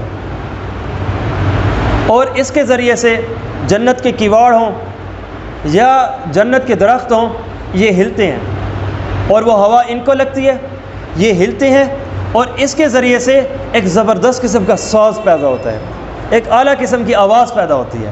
فَيُسْمَعُ ذَلِكَ، اسے سنا جاتا ہے، اور یہ ایک ایسی عمدہ، ایک ایسی اعلیٰ ہوتی ہے کہ لم یسمع السامعون، اس سے پہلے زندگی کے اندر سننے والوں نے اس سے بہتر کبھی نہیں سنی ہوتی۔ احسن من، اس وجہ سے یہ فرمایا گیا۔ تو آگے خوبصورت آنکھوں والی حور ظاہر ہوتی ہے، الحور العین، اور وہ آ کر حتیٰ یقفن بین شرف الجنہ، جنت کے بالا خانوں سے باہر نکل کے آ کر کہتی ہیں فیونادین، وہ ندا لگاتی ہیں۔ کیا کوئی ایسا بندہ ہے کہ جو یہ چاہے کہ اللہ رب العزت دنیاوی افراد میں سے کسی کا بھی نکاح مجھ جنت کی اور سے کر دے؟ یہ ایک انداز اعلان کرتی ہے، آواز لگاتی ہے۔ اس بات سے اشارہ اس بات کی طرف ہوتا ہے کہ یہ جو رمضان کا مہینہ آنے لگا ہے تمہارے اوپر، اس میں خوب طریقے سے رب العزت کی عبادت کرنا، اور یہ عبادت کرنا، رب کو راضی کرنا، اسی ہی کے ذریعے سے رب العزت تمہارا ہمارے ساتھ نکاح کر دیں گے۔ پھر اس کے بعد ثم یقولن حور العین، پھر اس کے بعد حور عین کہتی ہے یا رضوان الجنہ ما ھذہ اللیلہ، اے جنت کے زبردست قسم کے فرشتے جس کا نام رضوان ہے، ایک جہنم کا بھی فرشتہ ہے جسے مالک کہتے ہیں، اس کا بھی تذکرہ آئے گا، ایک جنت کا بھی بڑا زبردست قسم کا سپروائزر ہے، اس کا نام رضوان ہے، اس سے پوچھا جاتا ہے اور اس سے حور پوچھتی ہے۔ جنت کا ایک الگ انداز ہوتا ہے، اور یہ بات ممکن ہے ہر آتے سال میں پچھلے سال سے زیادہ بہترین اعلیٰ اور عمدہ قسم کی جنت، کیونکہ ہمارے ہاں جب مسجدیں سجائی جاتی ہیں نا تو ایک ہی لائٹنگ ہوتی ہے، لگائی پھر اگلے سال دوبارہ لگائی اگر سجانا ہو تو، لیکن ممکن ہے کہ رب العزت کا انداز کچھ الگ ہو، ہر بار کا سجانا اس کے اگلے بار سے زیادہ بہتر ہوتا ہوگا، اور اس وجہ سے پوچھتی ہیں حوریں یا رضوان الجنہ، اے رضوان جنت ما ھذہ اللیلہ، یہ کون سی رات ہے، بڑی عجیب اور الگ ہے جنت کی یہ تو۔ فیجیبہن، تو وہ بندہ، وہ فرشتہ اسے بڑے ہی ادب سے، اخلاق سے جواب دیتا ہے اور کہتا ہے کہ یہ رمضان کی پہلی رات ہے، اور اس کے اندر فوائد بتاتا ہے۔ فتحت ابواب الجنت للصائمین من امت احمد، محمد صلی اللہ علیہ وسلم کی امت کے لیے جنت کے تمام تر دروازے کھول دیے گئے ہیں، اور فرمایا ویقول اللہ عز وجل، اور اللہ رب العزت ارشاد فرماتے ہیں یا رضوان، او رضوان افتح ابواب جنان، کہ جنت کے دروازوں کو کھول دو مزید بھی۔ اور آگے جہنم کا جو ایک دروغہ بڑا سپروائزر ہے اس کا نام مالک ہے، اور اے مالک اغلق ابواب الجحیم ان الصائمین من امت محمد، محمد صلی اللہ علیہ وسلم کے لیے، ان کی قوم کے لیے جس طرح جنت کے دروازے رضوان نے کھول دیے ہیں، اسی طرح اے مالک امت محمد صلی اللہ علیہ وسلم کے لیے تم اس جہنم کے دروازوں کو بند کر لو۔ تو جہنم کے دروازے مکمل بند کر لیے جاتے ہیں۔ پھر اس کے بعد کہا جاتا ہے وَيَا جِبْرَائِيلُ اهْبِطْ إِلَى الْأَرْضِ، اور جبرائیل ذرا آپ زمین کی طرف جاؤ اور جتنے سرکش شیاطین ہیں ان کو جکڑ لو۔ اے اللہ پھر کیا کروں؟ فرمایا گیا کہ ان کو اب توق پہناؤ، پھر اس کے بعد اس کو دریاؤں میں بہا دو، اور بالکل دریا کے بالکل آخری جو درجہ ہے اس کے اندر اتار دو، حتیٰ یہاں تک کہ لا یفسد علی امت محمد، یہاں تک کہ کوئی بدماشی کرنے والا شیطان بدماشی نہ کرے، کوئی محمد صلی اللہ علیہ وسلم کی امت میں سے کسی کو کوئی شیطان خراب زیادہ نہ کرے۔ اور فرمایا جاتا ہے اس کی ہر ایک رات اللہ رب العزت کے ہاں، اللہ رب العزت کی طرف سے ایک منادی ندا لگاتا ہے، اور 3 مرتبہ لگاتا ہے، حل من سائل فاعطیہ، کیا کوئی مانگنے والا ہے میں اسے عطا کروں، کیا کوئی توبہ کرنے والا ہے میں اس کی توبہ کو قبول کروں، کیا کوئی بخشش طلب کرنے والا ہے میں اس کی بخشش کو قبول کر لوں، اس کے گناہوں کو معاف کر لوں، اس کے ذریعے سے پھر جہنم کے آزادی اور جنت کے ملنے کا ذریعہ آسان ہو جائے۔ جو بھی ایسا ہوگا، اور کون ہے ایسا جو ایسے رب العزت کو قرض دے جو غنی ہے، جسے قرض کی پہلے سے ہی ضرورت نہیں ہے، اور وہ دوبارہ ادا کرنے پر اس سے پچھلے سے بڑھ کے ادا کرتا ہے، اعلیٰ طریقے سے ادا کرتا ہے۔ اور فرمایا گیا کہ اس کی ہر رات 1000 بندوں کو اللہ رب العزت جہنم سے آزاد فرماتا ہے۔ رمضان کی ہر رات میں جہنم سے 1000 بندوں کو آزاد کر دیا جاتا ہے، کلہم کدستوجب النار، ہر ایک ایسے افراد کہ جن کے اوپر مکمل طریقے سے جہنم واجب ہو چکی تھی۔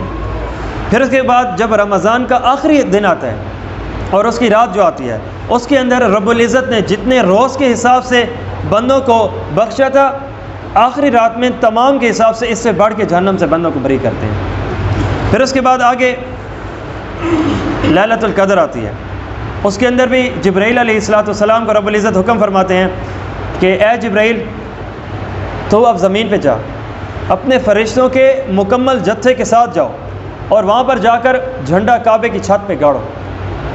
پھر سبز رنگ کا جھنڈا ہوتا ہے، جو جدھر جس انداز سے کھڑا ہو، بیٹھا ہو، نماز پڑھنے والا ہو، ذکر کرنے والا ہو، یہ تمام انداز میں بیٹھ کر اللہ رب العزت کا جو ذکر کرنے والا ہو، ان کو جا کر ہاتھ بھی ملاؤ اور ان کی دعاؤں پر آمین بھی کہو۔ یہ ایک لمبی حدیث ہے اور اس کے اندر اب زبردست قسم کی اور بھی آگے باتیں بتائی گئی ہیں کہ جس کے اندر پھر دوبارہ جو آگے پھر باتیں کی جاتی ہیں رب العزت کی طرف سے، کوئی بندہ ہو وہ حاجت مند ہو، ہم اس کی حاجتوں کو پورا کریں۔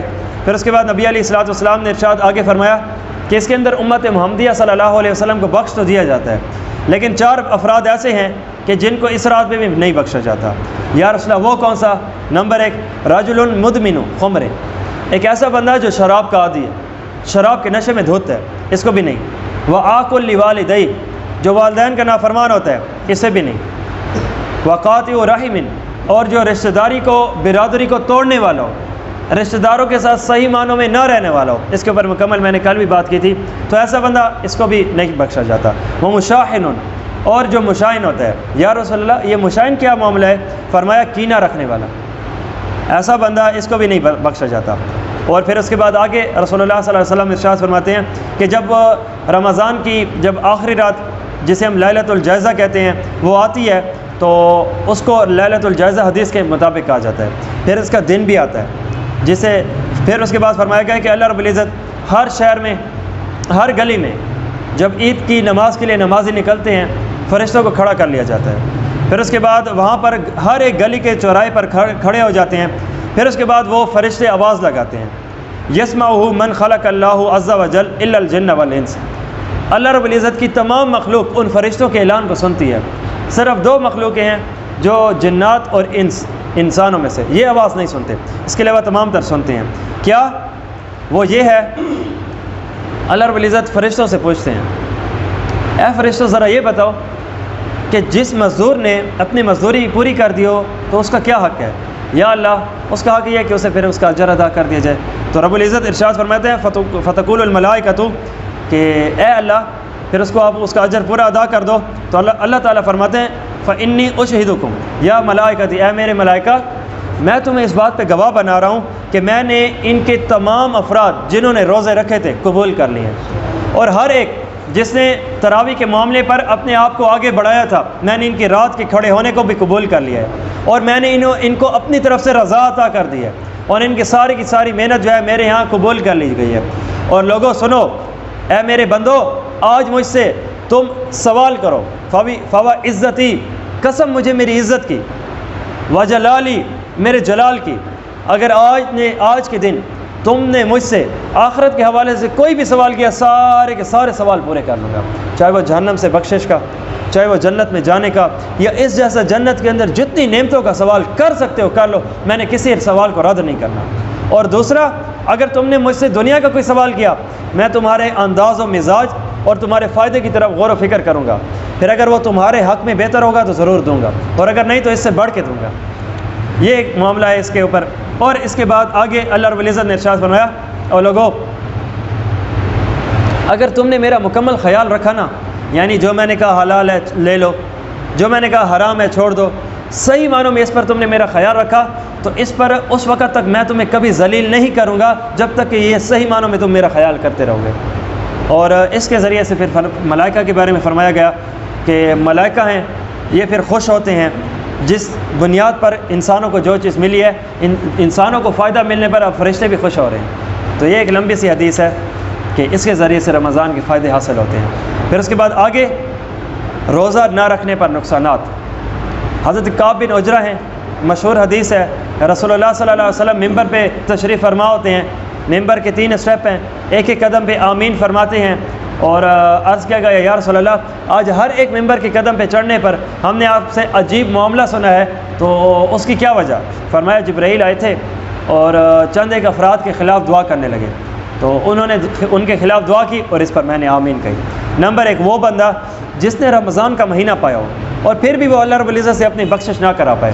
کتنی آج ابھی ہم نے باتیں پڑھی ہیں کہ چھوٹا سا کام کر لو بخشش، چھوٹا سا کام کر لو بخشش، پھر اس کے باوجود بھی جس نے بخشش نہ کروائی نا، تو اس کا مطلب یہ ہے کہ یہ واقعی صحیح معنوں میں مست مزاج ہے، یہ اپنی بخشش کروانا ہی نہیں چاہتا، تو اللہ رب العزت کی طرف سے پھر اس کو بھی چھوٹ دی گئی۔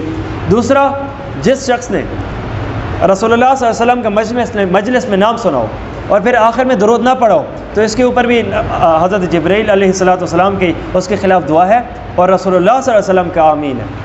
تو کیا یہ جبرائیل علیہ السلام کی کسی کے خلاف دعا کم تھی؟ اس کے خلاف دعا کم تھی کہ اس پر آمین کہنے والے خود رسول اللہ صلی اللہ علیہ وسلم ہو گئے؟ تو اس کی تو ہلاکت کا کوئی معاملہ بنتا ہی نہیں ہے، مطلب کہ پورا کا پورا ہلاکت کے اندر۔ پھر اس کے بعد تیسرا، جو بندہ والدین یا ان میں سے کسی ایک کو پائے اور اس کے باوجود بھی جنت میں داخل نہ کرا پائے، تو ایسے شخص کے لیے بھی وہی اس کے خلاف دعا ہے۔ رواہ حاکم، اسے امام حاکم نے روایت کیا ہے۔ اب اگلا ٹاپک کہ وہ کون سے افراد ہیں جن کے اوپر روزہ فرض ہے، وہ کون سے افراد ہیں جن کو گنجائش دی گئی ہے کہ وہ اگر روزہ نہ رکھیں۔ نمبر ایک، جن پر روزہ فرض ہے ان میں سب سے پہلا مسلمان ہونا ضروری ہے، مسلمان پہ روزہ فرض ہے۔ نمبر دو، وہ عاقل ہو، یعنی پاگل نہ ہو، اس کو دماغ کام ہی نہیں کرتا، تو یہ عاقل کے اوپر شریعت کو پیش کیا جاتا ہے، وگرنہ جو پاگل ہے اس نے کیا سننا اور سمجھنا۔ روزے کا رکھنا تو بات کے سمجھنے کی بنیاد پہ ہے، اور بات سمجھائی عاقل کو جاتی ہے، پاگل کو نہیں۔ تیسرا، وہ بالغ ہو، کیونکہ نابالغ پر بھی روزہ فرض نہیں ہے، کیونکہ ابھی وہ احکامات شریعت کا پابند نہیں ہوا۔ آگے مقیم کا مطلب یہ ہے کہ جو بندہ روزہ دار، جو بندہ مسافر نہ ہو، جس طرح کہ ہمارے گھروں کے اندر رہنے کی جو حالت ہے، سفر پہ نہیں ہے، تو ایسے بندوں کو کہتے ہیں مقیم۔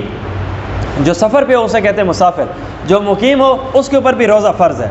تو یہ باتیں میں نے بطور ایک خلاصتاً آپ کے سامنے پیش کر دی کہ وہ کون سے افراد ہیں جن کے اوپر روزہ فرض ہے۔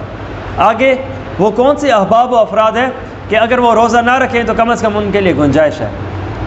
نمبر ایک، بیمار۔ اب بیمار کون سا بیمار؟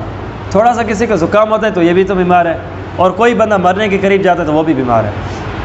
شریعت میں روزہ نہ رکھنے کی بیماری وہ معتبر ہے کہ جس بندے کو اپنی ذات کے اوپر مکمل بھروسہ ہو، اطمینان ہو، یقین ہو کہ اگر میں نے روزہ رکھ لیا تو مکمل یا تو میری بیماری بڑھ جائے گی، یا شدت بڑھ جائے گی، یا مدت بڑھ جائے گی، اور اس کے ساتھ اگر وہ اپنی جان کو اتنا نہیں پاتا تو ایک صحیح معنوں میں جو ڈاکٹری میں بھی اپنی مہارت رکھتا ہو اور اسلام پسند بھی ہو، اگر وہ ڈاکٹر صاحب بھی کہہ دے کہ اگر تم نے روزہ رکھا تو تمہاری حالت بالکل ایسی بگڑ جائے گی کہ سنبھلنے میں نہیں آئے گی، حتیٰ کہ موت کا ہونا بھی یقینی ہو سکتا ہے، تو ایسے بیمار کے لیے اجازت ہے کہ یہ فی الحال روزہ قضا کر لے، یعنی نہ رکھے، اور آئندہ جا کے دوبارہ روزہ رکھ لے۔ دوسرا، حاملہ، ایک ایسی عورت جو پیٹ سے ہے، اس کے پیٹ میں بچہ ہے، اب اگر وہ روزہ رکھتی ہے تو اس کی جان کو بھی خطرہ ہے، ساتھ بچے کی جان کو بھی خطرہ ہے۔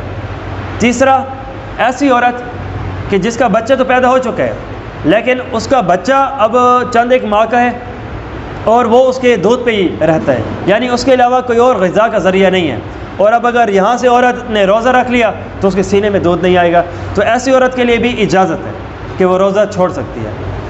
چوتھا، جو مسافر ہو اس کے لیے اس بات کی گنجائش اور اجازت ہے کہ اگر وہ روزہ چھوڑ دے تو وہ چھوڑ سکتا ہے، اور اسے دوبارہ قضا کرنا ضروری ہوگا۔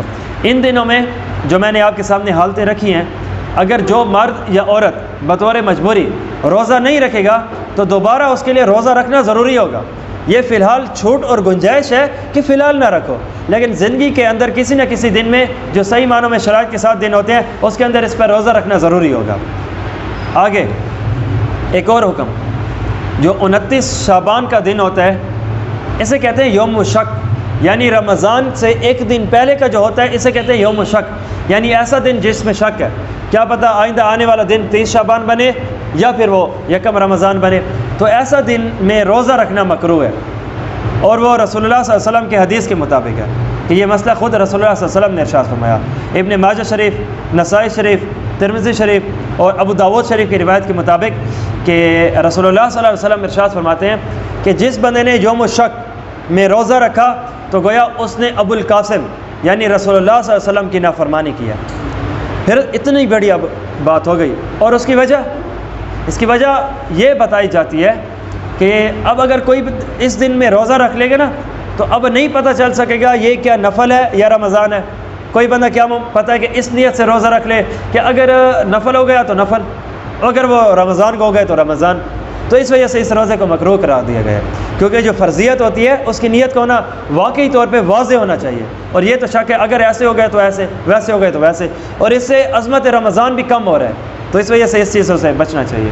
لیکن جس طرح کل ماہ شعبان کے حوالے سے جو میں نے آپ کے سامنے حدیث مبارک پیش کی تھی کہ چند ایک احباب کے لیے اجازت ہے کہ نصف شعبان کے بعد بھی وہ روزہ رکھ سکتے ہیں، تو اسی طرح یہاں پر بھی وہی ہے کہ اگر کوئی بندہ پہلے سے عادی ہے اور اس کی نیت واضح ہے اور وہ خواص میں سے ہے تو وہ روزہ رکھ سکتا ہے، کوئی مسئلہ نہیں ہے۔ آگے جن چیزوں سے روزہ نہیں ٹوٹتا، چند ایک چیزیں ایسی ہیں جن سے روزہ نہیں ٹوٹتا، ان میں چند ایک میں آپ کے سامنے بیان کر دیتا ہوں، ویسے تعداد میں تو بہت ساری چیزیں ہیں۔ نمبر 1، جس نے بھول کر کھانا کھایا ہو، ایک گھونٹ تو کیا پورا کا پورا پانی کا گلاس پی لے، ایک روٹی کا نوالا کیا پوری روٹی کھا لے، اگر اس نے بھول کر کھائی ہے مستی سے نہیں تو ایسے شخص کا روزہ نہیں ٹوٹا۔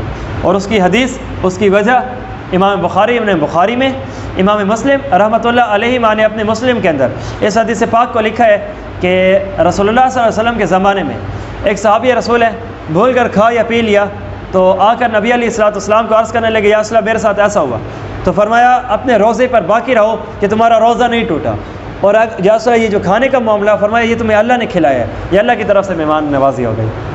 بعض اوقات اگر کسی کو بھول جائے نا تو بھولنے کا معاملہ الگ ہوتا ہے، اور اس سے ایک اور مسئلہ بھی نکلا، چند ایک بندے ایسے ہوتے ہیں کہ بھولے سے وہ روزہ کے اندر کھا رہے ہوتے ہیں، تو اب جو روزے دار ہے دوسرا بندہ اسے دیکھ کر کیا کہے کہ یار میں تو روزے تھا، ایک وہ اللہ بھلا لیتا ہے تو کھانا پیا انہیں ان کے کروں۔ تو اب اگر ایسا بندہ وہ ہے نا کہ جو بھول کر کھا رہا ہے وہ بالکل صحت مند ہے اور اسے مزید کوئی تکلیف کا سامنا نہیں ہے، تو اسے تو بتا دینا چاہیے کہ جناب رک جاؤ یہ تمہارا روزہ تھا۔ اور رہ گئی بات دوسرے کمزور کی تو چلو اس کا کھاتا الگ ہے کہ چلو اس کو بھولا ہوا ہے تو چلو بھولا ہوا ہے، اور اس کے بعد تو خود رسول اللہ صلی اللہ علیہ وسلم نے ارشاد فرما دیا۔ تیسرا بندہ یعنی تیسری حالت، جو بندہ منہ میں تھوک رکھتا ہے یعنی تھوک نکلتا ہے تو تھوک کے نکلنے سے روزہ نہیں ٹوٹتا۔ تیسرا، زبان سے کسی چیز کا چکھ لینا صرف زبان کی نوک سے، تو اس سے روزہ نہیں ٹوٹتا۔ اسی وجہ سے تو ہم وضو ہو یا غسل ہو ہم اس میں کولی بھی کرتے ہیں، ناک میں پانی بھی چڑھاتے، تو اس سے روزہ نہیں ٹوٹتا۔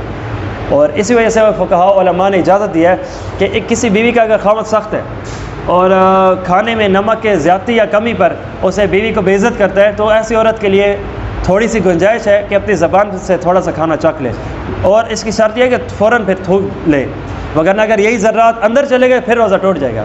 گویا بات کا خلاصہ صرف زبان پر رکھنے سے روزہ نہیں ٹوٹے گا، لیکن اگر اس کا تھوڑا سا بھی ذرہ زبان کے اندر سے حلق میں داخل ہو گیا تو پھر روزہ ٹوٹ جائے گا۔ تو اس سے انسان کو احتیاط میں رہنا چاہیے۔ پھر اس کے بعد آگے غسل سے بھی روزہ نہیں ٹوٹتا۔ کوئی بندے یہ سمجھتے ہیں کہ ہم جو کلی کرتے ہیں یا ناک میں پانی چڑھاتے ہیں تو اس سے تو روزہ ٹوٹ جائے گا، نہیں بھائی، یہی چیز تو ہم وضو کے اندر بھی کرتے ہیں، چاہے وہ وضو صبح کا ہو، صبح میں تو صبح کی نماز تو روزے کی حالت میں ہوتی ہے، ظہر کی نماز بھی روزے کی حالت میں ہوتی ہے، اور عصر کی نماز بھی روزے کی حالت میں ہوتی ہے، اور ان 3 وقتوں میں ہم وضو بھی کرتے ہیں، اور اس سے وضو سے روزہ نہیں ٹوٹتا، تو اسی طرح غسل سے بھی نہیں ٹوٹتا۔ اور رہ گئی بات غسل اور وضو میں کلی اور ناک میں پانی چڑھانے کی، دونوں کی ایک ہی ترتیب ہے، بس فرضیت اور سنیت میں فرق ہے کہ یہی کام غسل میں فرض ہوتا ہے کہ ناک اور منہ میں پانی چڑھانا، اور وضو میں سنت ہوتا ہے، تو حیثیت میں فرق ہے، کام میں فرق نہیں ہے۔ اسی طرح انجیکشن ہو یا ڈرپ ہو، اور وہ انجیکشن ڈرپ یا پھر رگ کا ہو یا گوشت کا ہو، روزہ نہیں ٹوٹتا اس سے۔ اور آگے سرما لگانا، حتیٰ کہ رسول اللہ صلی اللہ علیہ وسلم سے یہ بات ثابت ہے، حالت روزہ میں آپ صلی اللہ علیہ وسلم نے سرما لگایا تھا، تو اس سے دوائی کا حکم خود بخود نکل آیا کہ اب اگر کوئی بندہ آنکھ میں سرما لگائے یا کوئی دوائی ڈالے تو اس سے روزہ نہیں ٹوٹتا۔ اور آگے تیل لگانا، تو تیل لگانا جسم کے اوپر، اس سے بھی روزہ نہیں ٹوٹتا، یا خود بخود کیا آ جائے تھوڑی یا زیادہ، تو اس سے بھی روزہ نہیں ٹوٹتا۔ آگے وہ چیزیں جس سے روزہ ٹوٹ جاتا ہے، گویا روزے کے ٹوٹنے اور نہ ٹوٹنے کی ترتیب 3 قسم کی ہے۔ ایک وہ چیز جس سے روزہ ہی نہیں ٹوٹتا، دوسری وہ چیز جس سے صرف روزہ ٹوٹتا ہے. تیسری وہ چیز جس سے روزہ بھی ٹوٹتا ہے قضا کفارہ بھی آتا ہے. کفارہ مطلب چلانے سے اپنے موقع پہ بیان کریں گے. اب دوسرے نمبر کی بات کہ جس سے صرف روزہ جو ہے وہ ٹوٹ جاتا ہے. اس نے غلطی سے کچھ کھا پی لیا. بھول کر کھانا پینا اور غلطی سے کھانے پینے یا حلق میں کسی چیز کے جانے میں فرق ہے. مثلا ایک بندہ بیٹھا ہے, اسے دوپہر کا وقت تھا, شدت گرمی اور روزہ پہلا دن, کیونکہ عام دنوں میں کھانے پینے کا عادی, یار وہ پانی پلا چنا, تو اس نے پانی پی لیا بھول سے تو کچھ نہیں ہوا. لیکن غلطی سے, اب غلطی کی مثال کیسے, غلطی سے اندر کیسے جا سکتا ہے؟ وضو کر رہا تھا یا غسل کر رہا تھا, وضو اور غسل میں اس کے حلق اس نے کلی کی اور اتنی زور کی کہ حلق کے اندر تھوڑا سا پانی چلا گیا, یا اس نے غسل میں پانی ناک پہ چڑھایا یا وضو میں چڑھایا, اس شدت سے چڑھایا کہ ناک کے سوراخ سے اندر حلق میں چلا گیا, تو ایسی صورت میں روزہ ٹوٹ جائے گا. تو اس چیزوں سے روزہ اس کا ٹوٹ جائے گا, دوبارہ اسے قضا کرنا ضروری ہوگا. یا کوئی ایسا بندہ تھا جس نے اپنے ذہن سے یوں سوچا کہ ابھی سحری کا ٹائم ختم نہیں ہوا, چلو میں تھوڑا سا کھا پی لیتا ہوں, حالانکہ سحری کا وقت ختم ہو چکا تھا, تو اس کا روزہ ٹوٹ گیا. کیوں؟ اس نے سحری کے بعد کھایا, اور سحری کے بعد کا کھانا تو منع ہوتا ہے, اور اس نے کھا لیا, روزہ ٹوٹ گیا. یا اسی طرح اس کا الٹ کر لیتے ہیں. ایک بندہ ایسا تھا جس نے سمجھا کہ گولا بج چکا ہے, یعنی اذان مغرب کی آ چکی ہے, دوسرے الفاظ میں افطاری کا وقت ہو چکا ہے, اس نے کھانا پینا شروع کر دیا. لیکن اصل میں بعد میں اسے پتہ چلا کہ جس وقت میں نے کھایا تھا نا وہ مغرب کا وقت ہوا نہیں تھا, ابھی سورج صحیح معنوں میں غروب نہیں ہوا تھا, تو ایسے بندے کا بھی روزہ ٹوٹ گیا. تو چاہے بات سحری کی ہو غلط فہمی پر یا بات افطاری کی ہو, اس کا روزہ ٹوٹ گیا ہے, دوبارہ رکھنا ضروری ہوگا. تیسرا, ایسی حالت جس پر روزہ بھی ٹوٹتا ہے کفارہ بھی آتا ہے. روزہ ٹوٹنے کا مطلب یہ ہے کہ دوبارہ اس نے باقی دنوں میں رکھنا ہوگا, اور کفارے کا مطلب یہ ہے کہ اس کے اوپر چلان ہے, غلطی ہے, اب غلطی کی وجہ سے اس نے کچھ نہ کچھ معاملہ چلانا ہے, اسے کہتے ہیں کفارہ. وہ کون سا ہے؟ دو باتیں ہیں, جس بات کے اندر دو باتیں پائی جائیں تو اس کے اوپر قضا بھی آتی ہے, کفارہ بھی آتا ہے. کوئی جرم کرے اور جرم کامل قسم کا کرے, مکمل قسم کا کرے, تو ایسی صورت میں اس کا روزہ بھی ٹوٹتا ہے اور اس پر چلان کفارہ بھی آتا ہے. مثلا اس نے جان بوجھ کر روزہ توڑنے کی خاطر کھا پی لیا جان بوجھ کر. پہلی بات بھول کر بھی نہیں تھا, چلو روزہ نہ ٹوٹتا. دوسری بات غلطی سے بھی نہیں کھایا پیا, چلو اس سے صرف قضا ہوتی. تیسری بات اس نے کھایا پیا ہے اور جان بوجھ کر کھایا, تو ایسی صورت میں نہ صرف ٹوٹا ہے بلکہ کفارہ بھی آئے گا. یا جان بوجھ کر کھانے کے ساتھ دوسرا اس کی مثال یہ ہے کہ بیوی سے ہم بستری کر لیں روزے کے وقت میں, روزے سے ہٹ کر وہ اجازت ہے شام کے بعد, لیکن روزے کی حالت میں بیوی سے ہم بستری روزے کا ٹوٹنا ہوتا ہے, اور اس پر بھی قضا بھی ہوگی یعنی دوبارہ رکھنا, کفارہ بھی ہوگا یعنی چلان پیش کرے. اور وہ کون سی چیز ہے؟ قرآن پاک نے واضح طور پر ارشاد فرمایا ہے, اس کی پہلی صورت یہ ہے بطور کفارہ چلان اس نے غلام کو آزاد کرنا ہے. اب وہ صورت تو ہمارے علاقے میں بلکہ ہمارے مکمل جہاد ایک عظمت مبارک بھرا عمل کو چھوڑنے کی وجہ سے غلام کا معاملہ ان کے ساتھ ہوتا ہے, جب جہاد نہیں تو غلام نہیں, اس کا تو معاملہ ختم. دوسری ترتیب یہ ہے بطور چلان ادا کرنے کی کہ اس نے 2 مہینے کے لگاتار روزے رکھنے ہیں. اگر 2 مہینے میں صرف ایک روزہ رہتا تھا اور اس نے چھوڑ دیا کہ چلو ریسٹ کر کے اگلے دن کروں گا, تو وہ سارا کا سارا کراس ختم, کینسل, دوبارہ سے 2 مہینے کے روزے رکھنے پڑیں گے. کیوں؟ اس نے مستی جان بوجھ کے کی ہے. تو جب جرم کامل قسم کا اعلیٰ قسم کا ہو نا تو سزا بھی اعلیٰ قسم کی ہوتی ہے. تو اس بنیاد پہ, یا اگر وہ بندہ یہ کہتا ہے کہ مجھ میں روزے رکھنے کی سخت نہیں ہے, میں ہرگز رکھ ہی نہیں سکتا, 60 تو کیا 6 بھی نہیں رکھ سکتا, تو پھر اس کے لیے گنجائش ہے. اللہ رب العزت نے تیسری چیز بتائی ہے, وہ ہے 60 مسکینوں کو کھانا کھلانا 2 وقت کا, تو اس کے ذریعے سے بھی اور وہ ایسا معاملہ چلا لے تو اس کا پھر ادا ہو جائے گا. اب دوسرا معاملہ فدیہ کا معاملہ کیا ہے؟ یعنی ایک ایسا بندہ ہے کہ جس نے روزہ رکھنا ضروری ہے, لیکن وہ روزہ ایک ایسی شرط میں آ رہا ہے کہ جو روزہ نہیں رکھ پا رہا, یعنی ایک ایسا بیمار ہے کہ اب اسے صحیح ہونے کی امید نہیں ہے, تو پھر ایسا بندہ فدیہ دے گا, مالی پیسہ ادا کرے گا. اور یہ جو فدیہ ہے روزے کی جگہ ہر بیمار کے لیے نہیں ہے, بیمار کے لیے ہے لیکن ہر بیمار کے لیے نہیں ہے, مجبور کے لیے ہے لیکن ہر مجبور کے لیے نہیں ہے. ایک ایسا بیمار جسے یقین ہو کہ اب میں مر تو سکتا ہوں, میں ٹھیک نہیں ہو سکتا, ایسا بندہ فدیہ ادا کرے گا, اور فی روزہ 2.25 کلو گندم کے حساب سے وہ غریبوں میں تقسیم کر دے. دوسری بات, اب اگر اسے یقین تھا کہ میں مر سکتا ہوں، ٹھیک نہیں ہو سکتا، اس نے روزوں کا فدیہ بھی ادا کر دیا، اللہ کا کرنا ایسا ہوا کہ یہ ٹھیک ہو گیا، تو اب اس نے جتنے روزوں کا فدیہ ادا کیا ہے اب یہ کینسل ہو گیا، اسے دوبارہ روزہ رکھنا پڑے گا، اور رہ گئی بات اس کے فدیے کی تو وہ بطور نفل صدقہ ہو جائے گا، اللہ رب العزت کے یہاں بطور ثواب ہو قائم ہو گیا۔ لیکن یہ ہے کہ چونکہ یہ ایک جسمانی عبادت ہے، اور جسمانی عبادت کو جب تک ہو سکے جسم سے ادا کرنا ضروری ہوتا ہے، تو اس لیے اسے جسم سے ادا کرنا ضروری ہوگا۔ تو حدیث پاک میں واضح طور پہ ہے، کوئی بندہ کسی کی جگہ پہ نماز نہ پڑھے، کوئی بندہ کسی کی جگہ پہ روزہ نہ رکھے، اور یہ مسئلہ بھی ویسے ہے۔ تو مال کی طرف اس وجہ سے پھیرا تھا کہ اب وہ جسم تو لاغر ہو چکے، اب وہ جسم رکھ ہی نہیں سکتا، چلو اس کا دوسرا معاملہ، لیکن جب امید ہے روزہ رکھ سکتا ہے تو پھر اسے چاہیے کہ وہ روزہ رکھے گا، روزے کے معاملے سے ہٹے گا نہیں۔ آگے بلکہ بس کرتے ہیں، انشاءاللہ ہمارا کل کا بھی دن ہے، اور چاند کے حوالے سے کہ گواہی کیسے ہونی چاہیے، رمضان کے حوالے سے گواہ کیسے ہوں، عید کے حوالے سے تعداد میں گواہ کتنے ہوں، تو گواہی کا تعلق کس چیز سے ہے، اور حدیث پاک میں رسول اللہ صلی اللہ علیہ وسلم کے زمانے میں کس انداز کا معاملہ ہوا کرتا تھا، اس کے اوپر سے انشاءاللہ کل بات چلائیں گے۔ تو اللہ رب العزت سے دعا ہے جو چیزیں بطور برائی ہیں بچنے کی توفیق عطا فرمائے، اور جو چیزیں اچھائی ہیں اچھا ہے تو عمل کرنے کی توفیق عطا فرمائے۔ آپ کل بھی تشریف لائیے گا اور دوستوں کو بھی بتائیے گا۔ اب یہ جتنی باتیں ہم نے جانی ہیں رمضان کے اندر پتہ چل گئی ہیں تو فائدہ ہے، تو فائدہ جس طرح لینا ضروری ہے پہنچانا بھی ضروری ہے۔ اللہ عمل کرنے کی توفیق عطا فرمائے۔ اس حوالے سے اگر کسی بھائی کا کوئی سوال ہو تو وہ کر سکتا ہے۔ 2.25 کلو گندم کے حساب سے ایک مسکین پر تقسیم، ہاں،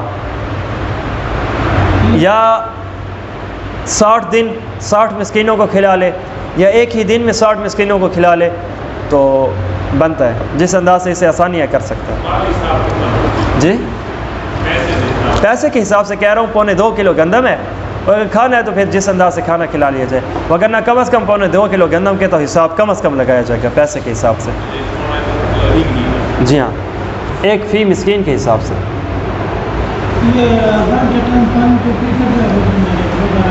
حدیث پاک میں آتا ہے جس کا اشارہ آپ کی طرف ہے، وہ یہ ہے کہ وہ اذان اور تھی، آج کی اذان اور ہے۔ میں اس بھائی نے مسئلہ یہ پوچھا ہے کہ کیا صبح کی اذان میں جب ہو رہی ہو، حدیث میں تو آتا ہے بندہ کھا پی سکتا ہے، حدیث پاک میں آتا ہے جو بندہ پانی کو منہ سے لگائے ہوئے ہو اور اذان آ رہی ہو تو اپنے آپ کو مکمل سیر حاصل ہو کر نیچے گلاس رکھے۔ اس کا معاملہ یہ ہے، وہ زمانہ اور تھا، اس میں اذانیں 2 آتی تھیں، ایک تہجد کی اذان ہوتی تھی اور ایک صبح کی اذان کی اذان ہوتی تھی، اور جس حدیث میں ہمیں صبح اذان میں کھانے کی بات کی گئی ہے وہ تہجد کی اذان تھی۔